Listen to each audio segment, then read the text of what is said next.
Hello, I'm going to start the demo video for the second assignment from question 1 to 4. So in the first question, there is a regression and out of distribution prediction problem. So first, I imported libraries which is needed to do this task like NumPy, Pandas, scikit-learn, Seaborn, Matplotlib, and also I have imported like various model selection and pre-processing libraries which can test split, standard scalar, which is CV, and other models as well as you can find, and also some matrices which is needed to calculate the accuracy and the losses. So first question, we have two data sets. One is red wine data, another one is white wine data. So first, I'm going to do the task with the red wine data. First, I have loaded the data here. Then I got the info of the data where you can see there is zero null values, which is very good, and all the data types is floats, and the final variable data type is integer. Then do the code with describe function. Then I have to, I can get more detailed information about all of the features like mean, standard deviation, minimum value, maximum value, etc. Then I visualize all the features to, to get the actual how the distribution of the values in the features. So here we can see most of the features has a good distribution. Some of them are skewed like total sulfur dioxide, free sulfur dioxide, citric acid. So yeah, uh, then I determine the skewness of a feature. Like total sulfur dioxide is here, like as you can see here is 1.51 skewness. So there is obviously by the box plot, I can see there is two extreme outliers. So outliers is not very good for the dataset to build a model. So I remove the outliers. Like that, I also remove the outliers from the free sulfur dioxide features. Uh, yeah. Then I do the value counts on the target variable to see the ranges of wine qualities, like there is from 3 to 8 range. The most of the wine quality range from 5 and 6 and a minimum 7. So I then found the correlation between all the features. For the better visualization, I used heat map from the seaboard.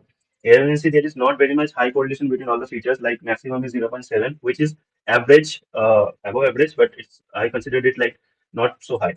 Yeah. So also I use pair plot to purple visualization of the correlation in a scatter plot, like all the features. Then I did feature selection first. I found that there is many duplicate rows, so I dropped them. So to get a better model, then I used a variance threshold method, which is actually determines like in a feature how much the values in a feature is says similar. So if my variance threshold is 0, then all the values in a feature is like same. So I put the threshold as 0.01. So I got some by doing that I got some 9 features. Yeah, I got some 9 features and I removed the two most similar feature like chlorides and density. Then I simply do 10 test split, then 10 and test split, then I splitted a train data in train and validation split. So I have three sets like train, validation, and test. Then I do standard scalar. And first I applied random forest regression model where I got MSC is like 0.49 and R2 score is 0.34 and OOB score is 0.33. Then I did some hyperparameter tuning and I got MSC is like 0.48 and R2 score is 0.335. So yeah, in the test data, I got R2 score like 0.46, which is the best R2 score. As you can see, it is very low. It is not. It is like average because it is the target variable is not a discrete. It is a discrete actually variable, so it will better perform on random forest classifier than regressor. So I tested the data on tested the model on white wine, and as you can, I saw that R2 score is very low and MS is very high. So obviously we can't apply the red wine model on the white wine data. Then I do some feature importance, and I got some important features like alcohol, sulfates, volatile acidity, etc. Then I use support vector regressor, and again I am getting like similar kind of R2 score, 0.43, and for the test data is like 0.41. Then also I tested a SVM model on the white wine data, which is also like it's giving me the same kind of R2 score. So here, as we reach to the same conclusion.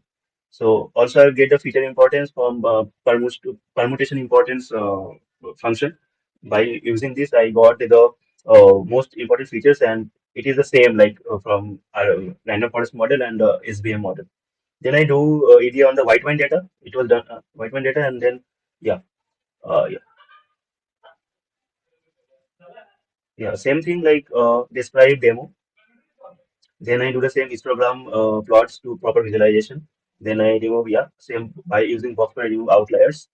Yeah, I'm skipping this so far, otherwise the video length will be very lengthy. So yeah, same I use tend split and random forest. Here I can get accuracy score is RT score is bit high than red wine data. It is zero point 0.5 here. Then after doing hyperparameter tuning, I didn't get so much, much higher accuracy. Like it is 0.53 earlier, it was zero point 0.5. So yeah, a little improvement is there. Then I tested this model with the red wine data, which is again, I the RT score is very low and MSC is very high. So obviously we can't use the white wine model on the red wine data. Then I do find feature importance. There is the inbuilt feature of importance in random forest. Here you can see its most important features are alcohol, free sulfur dioxide, volatile acidity. And in SVM also, I got accuracy. R2 score is like 0.38, 0.4 kind of in test data and validation data. Yeah. So then I found feature importance is here. Here is one difference is the in SVM there is density has a high important feature which is not in the random forest for white data. Apart from that, the other four topmost important feature is similar to the two model. Then we move to the second question, which is classification of eight class classification in mice protein. So I loaded the data here and I do some EDA. First, I changes those three categorical feature into one and zero, like from category to binary for better, our model obviously understand numerical feature very well, not categorical feature. Uh, yeah, this is then I got there is so much null values here as you can see.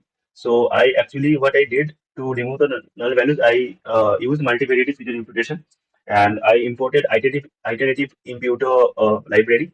By using this, I filled all the null values and I this is actually after doing this, it's converted into NumPy array. Then I converted into data frame. Then as you can see, it is no null values. Then I do feature selection because there is almost 80 features.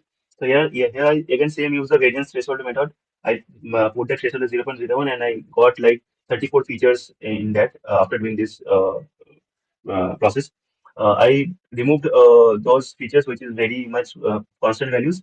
Yeah, then I do description. I do the correlation between the features. Here is the heat map of this. Yeah, and also I wrote a function like I want to get all those features which is I want to remove all those features which is more than zero point 0.8 correlation among them. So I just done this and I got there is like 11 kind of features. So I removed those 11 features. Then finally I got my dataset. Here I visualize my data, my features like in histogram. That is really good. All the features is a good distribution. So I do ten test and validation split. I do standard scalar with the data. Then I use random forest and I'm getting very good accuracy of 98% and F1 score as well 0.98.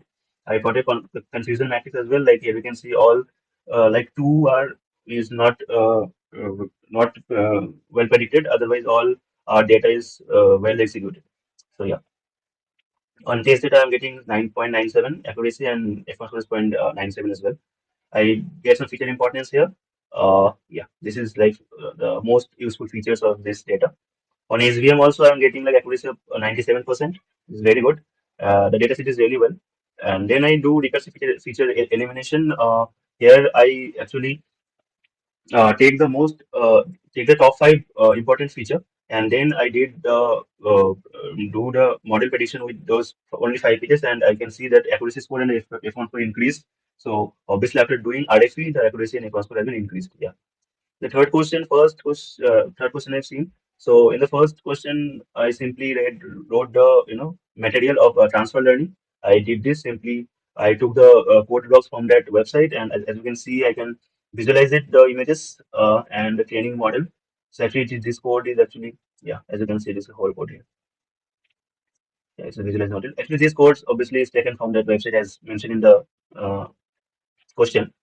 So yeah, so it is working nicely in my machine. It took almost half an hour to train all the epochs because I'm running it on the Jupyter. It is running on CPU. So in Colab, it will run very well because there is GPU is provided. There it will run very fast. So yeah. So this is second question where I have to define a function to extract ResNet 18 features. So I took some of the codes from the chat GPT because I was not able to, some to do this from extract. So yeah. So here the final model. This is the it extract all the training features in a NumPy array. So this is here. The third question, which we have to compare of the model with RBF kernel, SVM, and random forest.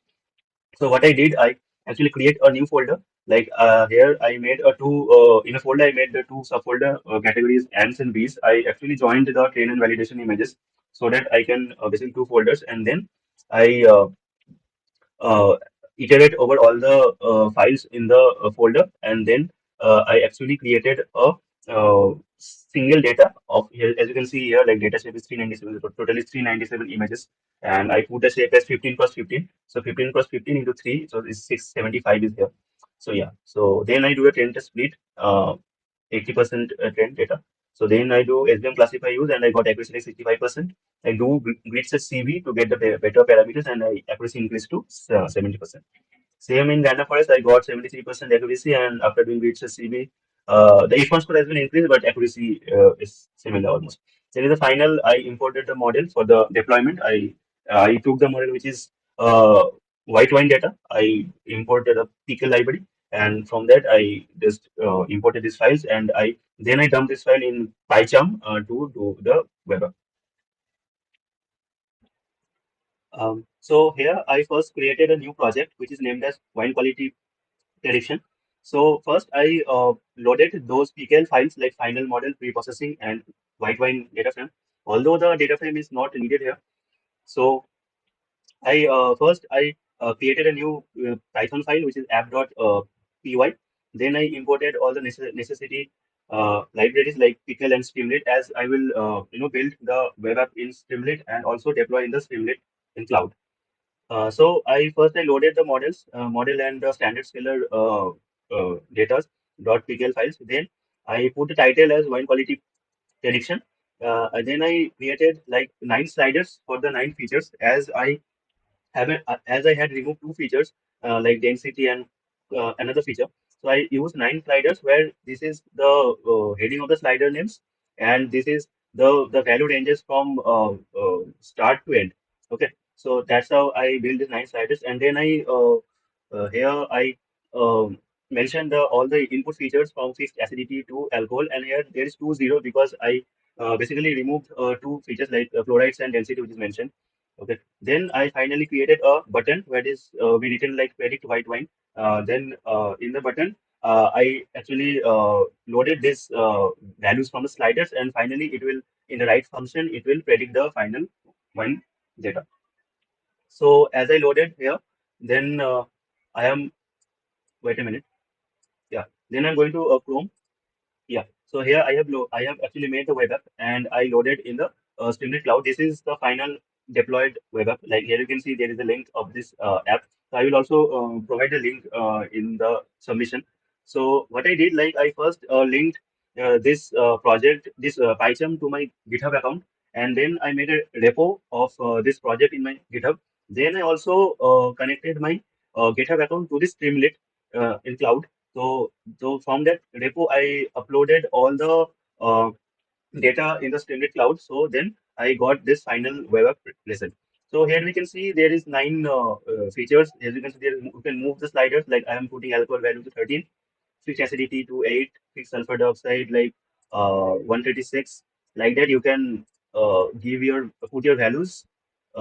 Yeah, I'm just doing it, and then we finally click on the predict button, and it will predict like the predicted wine quality is 7.273. So like that, this app is working, and it is working very well. So yeah, this is the demo of this app.